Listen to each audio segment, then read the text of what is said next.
আসসালামু আলাইকুম সবাইকে। মিডিবি এর অনলাইন নার্সিং অ্যাডমিশন প্রোগ্রামের ক্লাসে সবাইকে স্বাগতম। সাথে আছি আজকে আমি মোহাম্মদ সাদ্দাম হোসেন। আর তোমাদের জীববিজ্ঞান প্রথম পত্রের লেকচার অন নিয়ে। লেকচার অনের ভিতরে থাকবে প্রথম অধ্যায় কোষ ও কোষের গঠন, দ্বিতীয় অধ্যায় কোষ বিভাজন। তো আর দেরি না করে চলো শুরু করি আজকের লেকচার। বরাবরই আমরা জেনে থাকি যে জীববিজ্ঞান প্রথম পত্র থেকে সবসময় 5টা কোয়েশ্চেন আসে, কারণ বিএসসি নার্সিং অ্যাডমিশনের ক্ষেত্রে আমাদের মোট জীববিজ্ঞান প্রথম পত্র দ্বিতীয় পত্র থেকে 10টি কোয়েশ্চেন হয়, সেখানে প্রথম পত্র থেকে 5টি আসে। তো আমাদের যে প্রথম লেকচার, এই লেকচারটা অনেক ইম্পর্টেন্ট লেকচার। ইম্পর্টেন্ট লেকচার বলার কারণ কি? লেকচার অন, তার প্রথম কারণ হলো আমরা যে প্রশ্ন অ্যানালাইসিস করি, তাহলে তোমরা বুঝতে পারবে। দেখো 2022-23 সেশনে এখান থেকে 2টি কোয়েশ্চেন আসছে লেকচার অন থেকে। 2021-22 সেশনে আসছে কয়টি? একটি। 2020-21 সেশনে আসছে একটি। এই যে প্রতি বছর এই লেকচার থেকে প্রতি বছর একটা দুইটা কোয়েশ্চেন আসছে, এই জন্য সবচেয়ে ইম্পর্টেন্ট টপিক। আর আজকের ক্লাসটি করার পরে আশা করি যে এই দুইটা একটি কোয়েশ্চেন যেটা আসবে সেটা আমরা কমন পাবো। আমাদের লেকচার অনের প্রথম অধ্যায় যেটা আছে কোষ ও কোষের গঠন। আমরা কোষ বলতে কি বুঝি? সবাই জানে যে জীবদের গঠন ও কার্যকরী একককে কোষ বলা হয়। এখন যে কোষের নামকরণ করেন কে? কোষের কোষের নামকরণ করেন রবার্ট হুক। এটা এটা অ্যাডমিশনের জন্য মোস্ট ইম্পর্টেন্ট, নার্সিং অ্যাডমিশনের জন্য, যে কোষের নামকরণ করেন কে? Robert Hooke.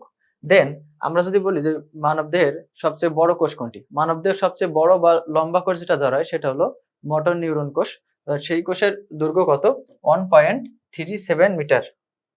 আর সবচেয়ে বড় কোষ হলো উট পাখির ডিম। সবচেয়ে বড় কোষ কোনটি? উট পাখির ডিম। আর আমরা এই কোর্স থেকে সবচেয়ে সিলেক্টিভ জিনিস জানবো। আমি সবসময় বলি একাডেমিক পড়া এবং অ্যাডমিশনে পড়া কখনোই এক না। একাডেমিকে একটা জিনিস হিউজ পড়া লাগে, কিন্তু অ্যাডমিশনের ক্ষেত্রে যত কম পড়ে যত কম ভাবে আমরা বেশি মনে রাখতে পারবো, কারণ 1 ঘন্টা টাইম থাকবে, 100টি কোয়েশ্চেনের উত্তর দেওয়া লাগবে, সেই জন্য আমাদের সবচেয়ে সিলেক্টিভ সবচেয়ে কম জিনিস জানা লাগবে। এখন দেখো যে কোর্স থেকে আমরা তারপরে যে জিনিসগুলো জানবো সেটা হলো যে আধুনিক কোষবিদ্যার জনককে। আধুনিক কোষবিদ্যার জনক হলো কার্ল পিস থমসন। আর এমনি কোষবিদ্যার জনক রবার্ট হুক। এখানে কিন্তু আমাদের ভুল হবে। পরীক্ষায় কোশ্চেন আসবে আধুনিক কোষবিদ্যার জনক কে নাকি কোষবিদ্যার জনক, আমাদের দেখে শুনে অ্যান্সার করা লাগবে।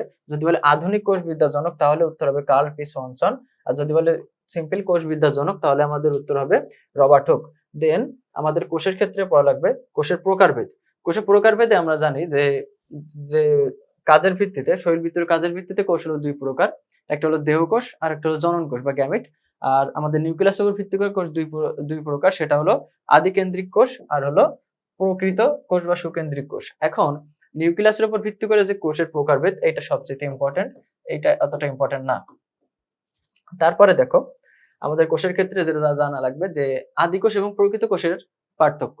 আদিকোষ এবং প্রকৃত কোষের পার্থক্যের ক্ষেত্রে আমাদের সবচেয়ে ইম্পর্টেন্ট যে বৈশিষ্ট্যটা আছে সেটা হলো আদিকোষের নিউক্লিয়াস অগঠিত আর প্রকৃত কোষের নিউক্লিয়াস সুগঠিত।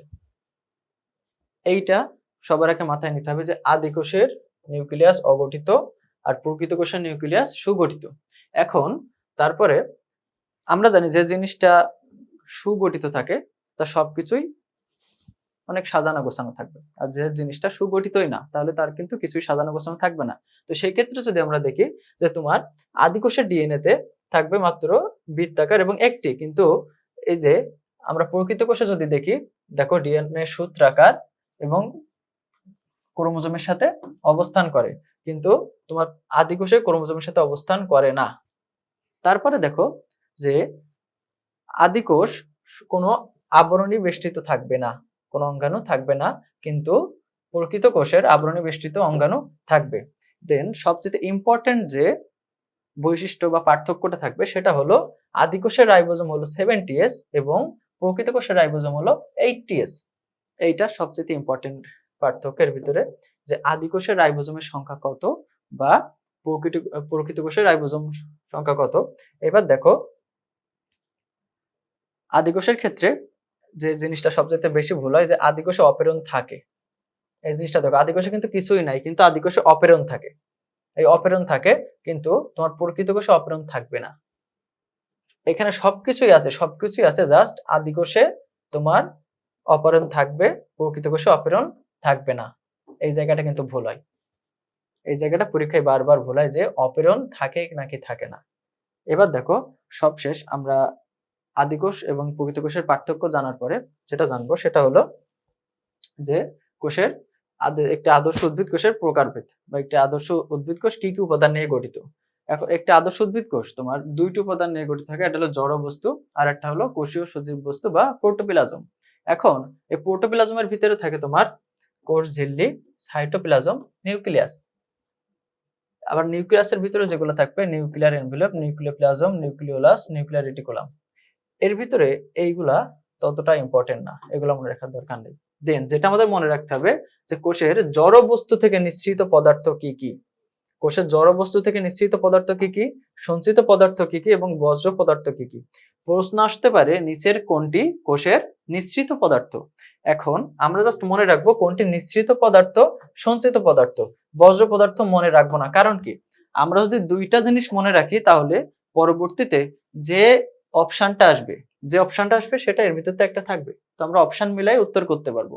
আমরা টেকনিক্যালি অ্যাডমিশনের সময় আমরা টেকনিক্যালি যত কম পড়তে পারবো তত আমাদের জন্য ভালো, তত আমাদের মাথায় প্রেশার কম থাকবে। দেখো, তো আমাদের আদর্শ উদ্ভিদ কোষের উপাদান সময়ের ভিতরে আমাদের পড়া লাগবে কোনটা, নিঃসৃত পদার্থ এবং বজ্র পদার্থ কোনগুলো আর সঞ্চিত পদার্থ কোনগুলো। এখন এই নিঃসৃত পদার্থ মনে রাখার জন্য আমরা সহজ একটি ছন্দ ইউজ করবো যাতে আমাদের মনে থাকে, সেটা হলো হার পেন। হার পেন, এই হতে মনে রাখবো আমরা হরমোন,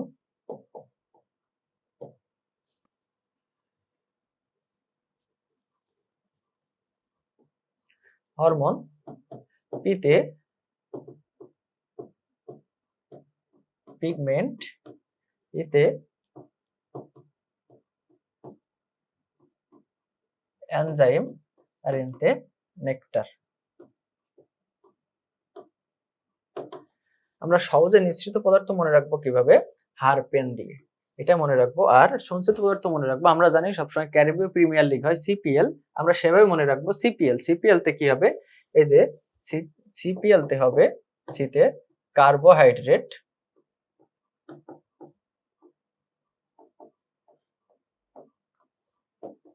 পিতে প্রোটিন, এলতে লিপিড। তাহলে আমরা সঞ্চিত পদার্থ মনে রাখবো কি দিয়ে, সিপিএল দিয়ে। সিতে কি হবে কার্বোহাইড্রেট, পিতে প্রোটিন, এলতে লিপিড। আর নিঃসৃত পদার্থ আমরা কি দিয়ে মনে রাখবো, সেটা হলো হারপেন। হতে কি হবে hormone, pigment, enzyme, nectar. Just এই দুইটা মনে রাখবো, কিন্তু বজ্র পদার্থ মনে রাখার দরকার নেই। কারণ অপোজিট সাইডে যে তিনটা অপশন যদি থাকে, যে যদি বলে নিচের কোনটি বজ্র পদার্থ, তাহলে দেখবা তিনটা এই অপশন থাকবে আর একটা থাকবে অপশন, তো আমি তখন অপশন থেকে পারবো। এই জন্য জাস্ট এই দুইটা মনে রাখবো আর এটা মনে রাখবো না। তারপরে আসি আমরা পড়েছি। আচ্ছা, এখানে দেখো একটি আদর্শ উদ্ভিদ কোষের চিত্র আছে, জাস্ট এটা দেখানোর জন্য যে আদর্শ উদ্ভিদ কোষে কি কি থাকে। এখানে দেখো তোমাদের সেন্ট্রোসোম আছে, তারপর নিউক্লিয়ার এনভেলপ আছে, এটা হলো নিউক্লিয়াস। দেন এটা হলো তোমাদের কোষ গহ্বর, তারপরে দেখো chloroplast, plasmodesmata, plasma membrane, mitochondria. এটা আদর্শ উদ্ভিদ কোষে কি কি উপাদান থাকে সেটা। এবার দেখো যে কোষ প্রাচীর, আমরা যেসব বস্ত্র পরিধান করি কি কারণে, জাস্ট বাইরের কোনো এতে মানে বাইরের পরিবেশ থেকে নিজেদের রক্ষা করার জন্য। ঠিক তেমনি কোষের এরকম শক্ত এবং আবৃত একটি প্রাচীর দিয়ে আবৃত থাকে, শক্ত একটি প্রাচীর দিয়ে আবৃত থাকে, তাকে কোষ প্রাচীর বলা হয়। এখন সবচেয়ে ইম্পর্টেন্ট কোশ্চেন এখানে আছে যে প্রাণী কোষে কোষ প্রাচীর থাকে না। আমরা জানি কোষ দুই প্রকার, উদ্ভিদ কোষ ও প্রাণী কোষ। এটা যেহেতু উদ্ভিদ বিজ্ঞান, উদ্ভিদ কোষ নিয়ে আলোচনা হবে, তো এটা মনে রাখো প্রাণী কোষে কোষ প্রাচীর থাকে না। সবচেয়ে ইম্পর্টেন্ট জায়গা, প্রাণী কোষে কোষ প্রাচীর থাকে না। আর কোষ প্রাচীরের কাজ, এটা আমাদের মনে রাখা লাগবে। কোষ প্রাচীরের কাজ কি হবে, যে কোষ প্রাচীরের গঠনের ভিতরে কোষ প্রাচীর তিন ভাবে গঠিত, তো সেটা হলো মধ্যপর্দা, তারপরে আসবে তোমাদের প্রাথমিক প্রাচীর এবং সেকেন্ডারি প্রাচীর। এখন আমাদের জানা লাগবে যে মধ্য পর্দায় কোন কোন উপাদান থাকে, সেকেন্ডারি প্রাথমিক প্রাচীরে কোন কোন উপাদান থাকে, আর সেকেন্ডারি প্রাচীরে কোন কোন উপাদান থাকে। বইয়ে হিউজ আলোচনা আছে, এত পড়া লাগবে না, জাস্ট যে কটা পয়েন্ট এখানে দেয়া আছে সেইগুলো মনে রাখতে পারলে এনাফ। তারপরেও যদি সমস্যা হয়, যে কটা লাল কালি দিয়ে ইন্ডিকেট করা আছে সেইগুলো পড়তে পারলে এনাফ, এর বাইরে মনে রাখার দরকার নেই। দরকার নেই বলতে মাথায় যত চাপ কম দিবা পরীক্ষায় তোমাদের জন্য তত উপকারী হবে। এখন দেখো একটি উদ্ভিদ কোষের তাহলে কোষ প্রাচীরে কয় ধরনের, তিন ধরনের ভিন্ন স্তর নিয়ে গঠিত। সেটা কি কি? প্রথমে মধ্যপর্দায় কি থাকে? এটি পাতলা জেলির মতো। মধ্যপর্দাটা কি হবে? এটি পাতলা জেলির মতো এবং এটি মাইটোসিস কোষ বিভাজনের সৃষ্টি হয়। মাইটোসিস কোষ বিভাজনে তো আবার টেলোফেজ পর্যায়ে সৃষ্টি হয়। এটা নাইস টু নো, তুমি জানতেও পারো নাও জানতে পারো, কিন্তু এটা জানা লাগবে মাইটোসিস কোষ বিভাজনে তোমার কোষ প্রাচীরের মধ্যপর্দা সৃষ্টি হয়। এবার দেখো সবচেয়ে ইম্পর্টেন্ট যে জায়গা হবে সেটা হলো ফ্রাগমোপ্লাস্ট এবং পেকটিন জাতীয় ভেসিকল মিলিত হয়ে তোমার এই মধ্যপর্দা তৈরি করে। কি কি নিয়ে মধ্যপর্দা তৈরি করে? ফ্রাগমোপ্লাস্ট এবং পেকটিন। এখন এই জিনিসটা মনে রাখার জন্য যে কি কি বৈশিষ্ট্য ইম্পর্টেন্ট সেটা মনে রাখার জন্য আমরা সহজে একটা টেকনিক ইউজ করতে পারি, সেটা হলো ফাঁপা মানেই পাতলা। আমরা জানি কোনো জিনিস ফাঁপা হইলে কি হয়? সেটা পাতলা হয়। তুমি যদি কোনো জিনিস ফাঁপা কিছু দেখো তাহলে তার ভিতরে হাওয়া থাকবে, তাহলে তার ভিতরে বাতাস থাকার কারণে সেটা কি হবে? সেটা পাতলা হবে। এখন দেখো এই যে ফতে আমরা মনে রাখতে পারি কি? ফ্রাগমোপ্লাস্ট। ফতে ফ্রাগমোপ্লাস্ট। এবার দেখো এই পতে কি হবে? পেকটিন। তারপরে যে মোতে হবে আমাদের মাইটোসিস কোষ বিভাজনের সৃষ্টি হবে, আর পাতলাতে কি হবে? পাতলা জেলিন নাই। বুঝতে পারছো? মধ্যপর্দার যে উপাদানগুলো আছে আমরা এইভাবে সহজে মনে রাখতে পারি। এখন এই যে মধ্যপর্দার উপাদানগুলো মনে রাখলে তো হবে না, সাথে আরো গুলো আছে। আমরা যাতে একটার সাথে আরেকটা মিশিয়ে না ফেলি সেই জন্য আমরা কি করি? বিভিন্ন ছন্দ ইউজ করি। অনেকে হয়তো ভাবতে পারে যে এত ছন্দ ইউজ করলে তখন ছন্দ মনে রাখার জন্য আরো একটা ছন্দ লাগবে। আসলেই না, তুমি বারবার যখন প্র্যাকটিস করবা তখন মধ্যপর্দা দেখলেই তোমার ছন্দটা মনে চলে আসবে যে ফাঁপা মানেই পাতলা। তুমি ফতে কি জানবো? ফ্রাগমোপ্লাস্ট। তারপর আবার এই পথে জানবো পেকটিন, মতে জানবো মাইটোসিস কোষ বিভাজন, পথে পাতলা জেলির মতো। এখন তারপরে আমরা জানি প্রাথমিক প্রাচীর সম্পর্কে। প্রাথমিক প্রাচীর মধ্যপর্দার পরে যে 1 থেকে 3 মাইক্রোমিটার পুরু হয়। 1 থেকে 3 মাইক্রোমিটার পুরু হয় প্রাথমিক প্রাচীর। এটা ইম্পর্টেন্ট লাইন। তারপরে দেখো কি কি নিয়ে তৈরি হয় প্রাথমিক প্রাচীর? Cellulose, hemicellulose, glycoprotein. কি কি দেখো? সেলুলোজ, হেমিসেলুলোজ এবং গ্লাইকোপ্রোটিন, এই তিনটা মিলে কি তৈরি হয় আমাদের? প্রাথমিক প্রাচীর। প্রাথমিক প্রাচীরের পুরুত্ব কতটুকু? 1 থেকে 3 মাইক্রোমিটার, নট মিটার, এটা হলো মাইক্রোমিটার। ওকে, দেন আসবো আমরা সেকেন্ডারি প্রাচীর। আমাদের মধ্যপর্দা শেষ, প্রাথমিক প্রাচীর শেষ, এবার সেকেন্ডারি প্রাচীর। সেকেন্ডারি প্রাচীরের ক্ষেত্রে দেখো আমরা যেটা জানবো, এখানে ট্র্যাকিড ফাইবার থাকবে এবং সেলুলোজ ও লিগনিন জমা হবে। প্রাথমিক প্রাচীরের উপরে ট্র্যাকিড ফাইবার এবং সেলুলোজ লিগনিন জমা হয়ে যে পুরু স্তর হবে তারা কি বলবে? সেকেন্ডারি প্রাচীর। এবার দেখো সেকেন্ডারি প্রাচীরের পুরুত্ব কতটুকু? 5 থেকে 10 মাইক্রোমিটার। আবারও বলছে এটা এখানে কিন্তু মাইক্রোমিটার, মিটার না, এখানে মাইক্রোমিটার, এখানে কিন্তু ভুল হবে। এবার দেখো যে এক জায়গায় সেকেন্ডারি প্রাচীর তৈরি হয় না, সেটা কোথায়? সেটা হলো ভাজক কোষ এবং অধিক মাত্রায় বিপাকীয় কোষে। ভাজক কোষ এবং অধিক মাত্রায় বিপাকীয় কোষে সেকেন্ডারি প্রাচীর তৈরি হয় না। তাহলে আমাদের এই জিনিসটা মনে রাখা লাগবে, কখন সেকেন্ডারি প্রাচীর তৈরি হয় না, এর পুরুত্ব কতটুকু, তারপর এটি কি কিতে গঠিত হয়? ট্র্যাকিড ফাইবার, সেলুলোজ, লিগনিন। দেন আমাদের যেটা জানা লাগবে সেটা হলো এই যে মধ্যপর্দার পরে একটি কূপ এলাকা আছে। সেই কূপ এলাকাটা কি? কূপ এলাকা, কূপ এলাকা হলো কোষ প্রাচীরের অনেক স্থানে দেখবা সেলুলোজ অনুপস্থিত থাকে, সেই স্থানকে বলা হয় কূপ। তাহলে যে কোষ প্রাচীরে যে স্থানে সেলুলোজ অনুপস্থিত থাকবে তাকে আমরা কি বলবো? কূপ এলাকা। এখন কূপ এলাকার যে দুইটি টার্ম আছে, সেই টার্ম হলো, দুইটি কূপ এলাকা যদি পাশাপাশি থাকে তাকে বলা হয়, সেই জোড়াকে বলা হয় পিট পেয়ার। কূপের ইংলিশ হলো পিট, সেই জন্য বলা হয় পিট পেয়ার। আর এই কূপ দুটির মধ্যবর্তী স্থানে যে মধ্যপর্দা থাকে তাকে বলা হয় পিট মেমব্রেন। এখন দেখো এই যে কূপ এলাকায় কি থাকে? পিট ফিল্ড মানে কূপ এলাকা জানলাম। কূপ এলাকায় তোমার যেখানে সেলুলোজ স্তর অনুপস্থিত থাকে, সেলুলোজ স্তর অনুপস্থিত থাকে সেটা হলো বলা হয় কূপ এলাকা। আর দুটি কূপ এলাকাকে যদি এক জোড়ে রাখা হয় তাকে বলা হয় পিট পেয়ার। পেয়ার মানে জোড়া, পিট মানে কূপ, এক কথায় কূপ জোড়া।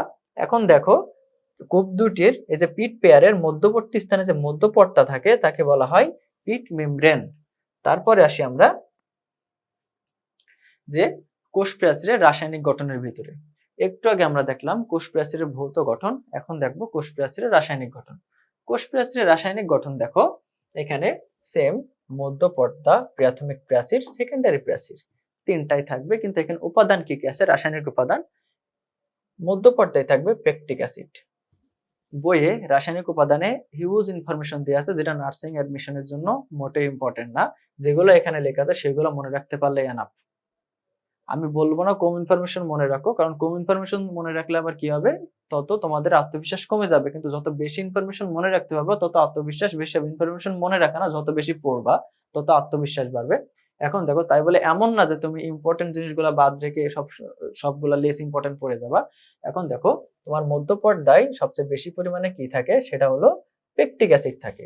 আর প্রাথমিক যে প্রাচীরে সেখানে কি কি রাসায়নিক উপাদান থাকে, সেটা হলো সেলুলোজ, হেমিসেলুলোজ, গ্লাইকোপ্রোটিন, এই তিনটা।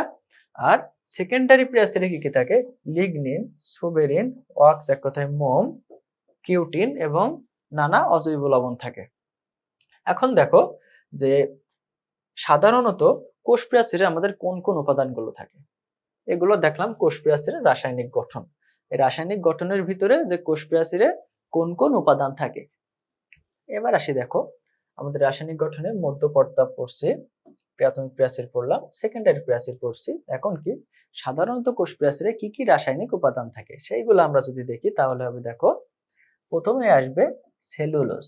সেলুলোজ থাকে কত পার্সেন্ট, 40%। হেমিসেলুলোজ থাকে কত পার্সেন্ট, 20%। Pectin 30%, glycoprotein 10%। এখন জীববিজ্ঞান মানে সংখ্যাগুলো মনে রাখতে অনেক কষ্ট হয়। এখানে আমি সহজ কিছু টেকনিক বলি জাস্ট মনে রাখার জন্য, এটার জন্য ভাববা না যে সঠিক। দেখো সেলুলোজে কয়টি অক্ষর আছে, 4টি। 4 হয় 4। দেখেন উপাদান আছে 40। এই যে 4 থেকে 40, এটা মনে রাখবা 40%। আর হেমি মানে সবসময় সেলুলোজে ছোটই হবে, তো হেমি মানে কত হবে, তার দ্বিগুণ কম হবে। তো সেটা কত, তাহলে 40 আমরা যদি অর্ধেক করি 20। এখন দেখো পেকটিন, পেকটিন কত পার্সেন্ট, 30%। 30, জাস্ট মাইন্ড ইট, টি থাকবে। যদি তোমরা অভ্র কিবোর্ড ব্যবহার করো তাহলে ত লেখার জন্য টি ব্যবহার করতে হয়। সেই টির জন্য মনে করো এই যে পেকটিনে টি আছে, এটা হলো 30%। আর একটা কি, গ্লাইকোপ্রোটিন, ওটা মনে রাখতেও পারো নাও রাখতে পারো, কারণ তোমার পরীক্ষায় প্রশ্ন আসবে নিচে কোষ প্রাচীরের উপাদানে কোনটি সঠিক। তোমার এই তিনটা যদি মনে থাকে তাহলে আলটিমেটলি আরেকটা মনে রাখার দরকার নেই, তখন তুমি বুঝতে পারবা কোনটা সঠিক এবং কোনটা ভুল। আমি আবার বলি, সেলুলোজে দেখো অক্ষর আছে 4টি, যেহেতু এই 4-এর ইংলিশ 4, এখানে পার্সেন্টেজ হলো 40%। এই 4 থেকে 40 এটা মনে রাখবা। আর সবসময় হেমিসেলুলোজ হলো সেলুলোজের ছোট ভাই, তো সেই ক্ষেত্রে হেমিসেলুলোজ হবে সেলুলোজের অর্ধেক, তো সেটা কত হবে, সেটা হলো 20%। তারপরে দেখো পেকটিন, পেকটিন হলো 30%। তো 30 লেখার জন্য আমরা যদি অভ্রতে লিখি তাহলে টি লেখা লাগে। এই টি থেকে মনে করবা টি, এটা হলো 30%। আর গ্লাইকোপ্রোটিন মনে রাখতেও পারো নাও পারো। এবার দেখো তারপরে যাই আমরা, যে কোষ প্রাচীরের আমরা ভৌত গঠন পড়েছি, রাসায়নিক গঠন পড়েছি। এবার আমরা কি পড়বো, সেটা হলো সূক্ষ্ম গঠন। সূক্ষ্ম, এক কথায় কোষ প্রাচীরের সূক্ষ্ম কিছু কিছু জিনিস থাকে, সেই জিনিসগুলো আমরা পড়বো। সেটা কি কি, দেখো সেটা হলো যে কোষ প্রাচীর সেলুলোজ নিয়ে গঠিত আমরা জানি, সেটা কতটুকু পরিমাণ, সেটা হলো 1 থেকে 3000। 1 থেকে 3000 নিয়ে কি গঠিত, সেলুলোজ চেইন গঠিত হয়। তারপরে এই যে আবার 100টি সেলুলোজ চেইন মিলে গঠিত হয় ক্রিস্টালাইন মাইসেলি। এই ক্রিস্টালাইন মাইসেলি হলো কোষ প্রাচীরের সবচেয়ে ক্ষুদ্রতম একক। এখানে লেখা নাই কিন্তু এটা ইম্পর্টেন্ট, ক্রিস্টালাইন মাইসেলি হলো কোষ প্রাচীরের সবচেয়ে ক্ষুদ্রতম একক। এবার দেখো এই যে 100টি চেইন, 100টি সেলুলোজ চেইন, 100টি সেলুলোজ চেইন মিলে গঠিত হয় মাইসেলি। মাইসেলি আর মাত্র 20টি মাইসেলি নিয়ে আবার গঠিত হয় মাইক্রোফাইব্রিল। আবার 20টি মাইসেলি নিয়ে গঠিত হবে মাইক্রোফাইব্রিল, 20টি নিয়ে আবার হবে মাইক্রোফাইব্রিল। আবার এই যে 250টি মাইক্রোফাইব্রিল নিয়ে গঠিত হবে ম্যাক্রোফাইব্রিল। আর ম্যাক্রোফাইব্রিল নিয়ে কি গঠিত হবে, সেটা হলো তন্তু বা ফাইবার। এটা জাস্ট মনে রাখবা যে 1 থেকে 3000 সেলুলোজ নিয়ে গঠিত হবে সেলুলোজ চেইন, 100টি সেলুলোজ চেইন নিয়ে গঠিত হবে ক্রিস্টালাইন মাইসেলি, 20টি মাইসেলি নিয়ে গঠিত হবে মাইক্রোফাইব্রিল, আর 250টি মাইক্রোফাইব্রিল নিয়ে গঠিত হবে ম্যাক্রোফাইব্রিল। এবার দেখো আমরা সবচেয়ে আরেকটা ইম্পর্টেন্ট জায়গা কোষ প্রাচীরের ক্ষেত্রে, সেটা হলো কোষ প্রাচীরের কাজ। কোষ প্রাচীরের কাজ কি দেখো, নির্দিষ্ট আকৃতি প্রদান করা, প্রোটোপ্লাজমকে রক্ষা করা, দৃঢ়তা প্রদান করা, কোষ বিভাজনে সহায়তা করা, পরস্পর থেকে পৃথক রাখা। আমি আগেই বলেছি কোষ প্রাচীরটা কি, আমরা যে বাইরে বস্ত্র পরিধান করি সেটা কি জন্য করি, বাইরের পরিবেশ থেকে নিজেদেরকে রক্ষা করার জন্য। তাহলে কোষ প্রাচীরে যেহেতু কোষেরও একটি বাইরের একটি প্রাচীর আছে, আকৃতি আছে, সেই প্রাচীর থাকবে কি কারণে, কোষকে রক্ষা করার জন্য। দেখো কোষকে রক্ষা করার জন্য, এই প্রোটোপ্লাজম হলো কোষ, কোষকে রক্ষা করার জন্য কোষ প্রাচীর আছে। দেন দেখো কি আছে, সেটা হলো নির্দিষ্ট আকৃতি। আমরা প্রাচীর দেই কি কারণে, বাসার ভিতরে প্রাচীর দেই কারণ কি আমাদের যাতে আকৃতিটা ঠিক থাকে, বাসা আকৃতি। প্রাচীর না দিলে কি হইতো, আমাদের আকৃতি ঠিক থাকতো না। তাহলে আমাদের আরেকটি কাজ কি, কোষ প্রাচীর আকৃতি ঠিক রাখবে। তারপরে দেখো কোষের দৃঢ়তা প্রদান, দৃঢ়তা প্রদান আর কোষ বিভাজনে সাহায্য করবে। আর প্রাচীর দেওয়ার কারণে কি হয়, আমাদের পরস্পর থেকে পৃথক রাখে। আমাদের যখন প্রাচীর দেওয়া হয় বাসায়, তখন এক বাসা থেকে আরেক বাসা কি রাখে, আলাদা রাখে। তো ঠিক তেমনি এই যে কোষ প্রাচীরের কারণ হবে পরস্পর থেকে পৃথক রাখা। তারপরে দেখো আমরা আসবো কোষ প্রাচীরের ক্ষেত্রে কিছু গুরুত্বপূর্ণ তথ্য, এটা মনে রাখাই লাগবে। তুমি সবকিছু ভুলে যাও দুনিয়ায়, কিন্তু এই তিনটা জিনিস মনে রাখাই লাগবে। দেখো কোষ প্রাচীরের ক্ষুদ্রতম একক হলো মাইসেলিস, আর কোষ প্রাচীরের প্রধান উপাদান হলো সেলুলোজ, আর প্রাণী কোষে কোষ প্রাচীর থাকে না। তিনটাই আমি আগে পড়িয়েছি, আমি আবার ইন্ডিকেট করে দিয়েছি কারণ এই তিনটা ভুল হয়। এক্সাম হলে প্রেশারের কারণে আমাদের অনেক কিছু জানা জিনিস ভুল হয়, তার ভিতরে এই তিনটা এই যে। তো সেই ক্ষেত্রে দেখো কোষ প্রাচীরের ক্ষুদ্রতম একক কোনটি, মাইসেলি। কোষ প্রাচীরের প্রধান উপাদান হলো সেলুলোজ, আর কোষ প্রাচীর প্রাণী কোষে কোষ প্রাচীর থাকে না। সেই দিক দিয়ে প্রাণীরা মন খারাপ করতেই পারে যে আমাদের কোষ প্রাচীর নাই, কিন্তু উদ্ভিদ কোষে কোষ প্রাচীর থাকবে। এখন দেখো এবার আসি আমরা প্রোটোপ্লাজম। প্রোটোপ্লাজমটা কি, প্রোটোপ্লাজম হলো যে অর্ধস্বচ্ছ আঠালো জেলির ন্যায় তরল কলয়েডাল যে সজীব পদার্থ, সেটাই হলো প্রোটোপ্লাজম। এখন এই প্রোটোপ্লাজমের ক্ষেত্রে দুইটা জিনিস মেইনলি জানা লাগবে, সেটা হলো প্রোটোপ্লাজমকে বলা হয় জীবনের ভৌত ভিত্তি। কি কারণে বলা হয়, কারণ প্রোটোপ্লাজমের ভিতরে তোমার জীবের জৈবিক সব কার্যাবলী সম্পন্ন হয়। আর প্রোটোপ্লাজমের ভিতরে 70 থেকে 90% কি থাকে, পানি থাকে। এখন দেখো প্রোটোপ্লাজমের তিনটি অংশ আমরা পড়বো। প্রোটোপ্লাজমের তিনটি অংশ কি, সেটা হলো সাইটোপ্লাজম, কোষ ঝিল্লি আর নিউক্লিয়াস। এখানে মাথায় রাখো যে কোষ ঝিল্লি হলো 2 স্তর বিশিষ্ট। এর আগে কিন্তু আমরা পড়ছি কোষ প্রাচীর, তাতে কিন্তু 3টা প্রাচীর ছিল, সেটা হলো মধ্যপর্দা, প্রাথমিক প্রাচীর, সেকেন্ডারি প্রাচীর। এখানে দেখো কোষ ঝিল্লি, কোষ ঝিল্লি কিন্তু আবার 2 স্তর বিশিষ্ট, ওইটা আবার 3 স্তর বিশিষ্ট। এবার দেখো যে এই তিনটা যে প্রোটোপ্লাজমের অংশ, এটা মনে রাখার উপায় কি, আমরা সহজে মনে রাখতে পারি সেটা, আমরা একটা বান্ধবী আছে তার নাম নিপা, সে সাইকো টাইপের, তো সেটা হলো নিপা সাইকো। এই সাইতে কি মনে রাখবো আমরা, সাইটোপ্লাজম, কতে কোষ ঝিল্লি আর দন্তার নয়তে নিউক্লিয়াস। এইভাবে মনে রাখতে পারি আমরা যে নিপা সাইকো, দন্তার নতে নিউক্লিয়াস, সাইটে সাইটোপ্লাজম, কতে কোষ ঝিল্লি। এবার দেখো আমাদের একটু আগে যেটা আমি বলছি যে কোষ প্রাচীর এবং কোষ ঝিল্লি, এখানে একটা পার্থক্য পেয়ে গেছো যে কোষ প্রাচীর হলো 3 স্তর বিশিষ্ট আর কোষ ঝিল্লি 2 স্তর বিশিষ্ট। এখন দেখো আমাদের সবচেয়ে ইম্পর্টেন্ট জায়গা, সেটা হলো কোষ প্রাচীর হলো নির্জীব বা জড়, কিন্তু কোষ ঝিল্লি হলো সজীব। দেখছো, এটা সবচেয়ে ইম্পর্টেন্ট জায়গা, সেটা হলো সজীব। এই যে তোমার কোষ ঝিল্লি হবে সজীব, কারণ কোষ ঝিল্লি প্রোটোপ্লাজমের অংশ। প্রোটোপ্লাজম যেহেতু সজীব, তাহলে তোমার কোষ ঝিল্লিও হবে সজীব, কিন্তু কোষ প্রাচীর তোমার নির্জীব বা জড় হবে। এবার দেখো তারপরে আমরা যাই যে সাইটোপ্লাজমীয় অঙ্গাণু। কোষের ভিতরে যেসব অঙ্গাণু থাকে সেগুলোকে আমরা ভাবি সাইটোপ্লাজম। এবার দেখো এর সাইটোপ্লাজমের অপর নাম কি, সাইটোপ্লাজমের অপর নাম হলো হায়ালোপ্লাজম বা সাইটোসাল। সাইটোপ্লাজমের অপর নাম কি, হায়ালোপ্লাজম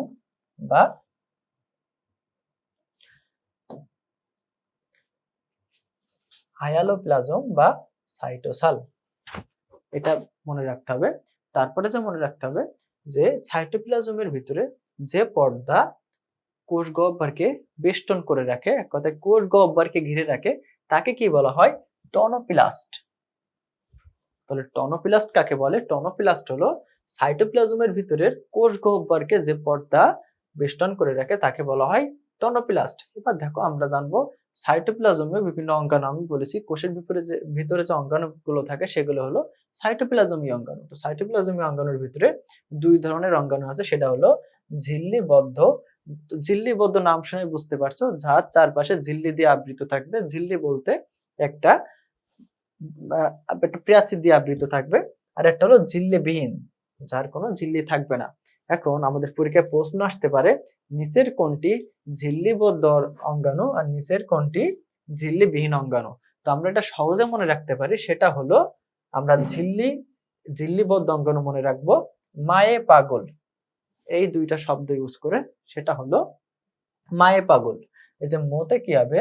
মোতে হবে মাইটোকন্ড্রিয়া, এতে হবে এন্ডোপ্লাজমিক রেটিকুলাম, পতে হবে প্লাস্টিড, গতে হবে গলজি বডি এবং লতে হবে লাইসোজোম। এখন দেখো আমরা ঝিল্লিবদ্ধ অঙ্গাণু সমূহ যখন মনে রাখবো, আলটিমেটলি ঝিল্লিবিহীন অঙ্গাণু মনে রাখার কোনো দরকার নেই, কারণ পরীক্ষায় প্রশ্ন আসবে এমন ভাবে নিচের কোনটি ঝিল্লিবদ্ধ অঙ্গাণু বা নিচের কোনটি ঝিল্লিবদ্ধ অঙ্গাণু নয়। তো আমরা যদি একটা মনে রাখতে পারি, অপোজিটটা আমরা না মনে রাখলেও পারবো। তারপরেও যদি কারো মনে হয় যে না ভাই মনে রাখবোই, তো তাদের ক্ষেত্রেও মনে রাখার জন্য একটা সহজ টেকনিক আছে। সবসময় দেখবা যে প্রথম জিনিসই ভালো থাকে, জীবনের সবসময় প্রথম জিনিসই ভালো থাকে। তো সেই ক্ষেত্রে মামা হোক যা হোক, তো সেটাই হলো প্রথম যে মামা থাকে সেটাই সেরা হয়। তো দেখো প্রথম মামাই সেরা, প্রথম মামাই সেরা। এখান থেকে আমরা কি জানতে পারি? পয়রোফলাতে জানবো আমরা প্রোটিওজোম, তারপরে মতে জানবো আমরা মাইক্রোফিলামেন্ট, আরেকটা মতে জানবো মাইক্রোটিউবিউল, রস্বইতে জানবো ইন্টারমিডিয়েট ফিলামেন্ট, দন্তস্ব একারে জানবো সেন্ট্রিওল, আর রয়াকারে রাতে জানবো রাইবোজোম। কি বললাম? প্রথম মামাই সেরা, প্রথম মামাই সেরা। এই তিনটা ওয়ার্ড দিয়ে আমরা জানতে পারি যে কোনগুলো ঝিল্লি থাকে না, ঝিল্লিবিহীন অঙ্গাণু, আর কোনগুলো ঝিল্লিবদ্ধ অঙ্গাণু, সেটা জানবো আমরা মায়ে পাগল এই দুইটা ওয়ার্ড ইউজ করে। তারপরে আমরা যাই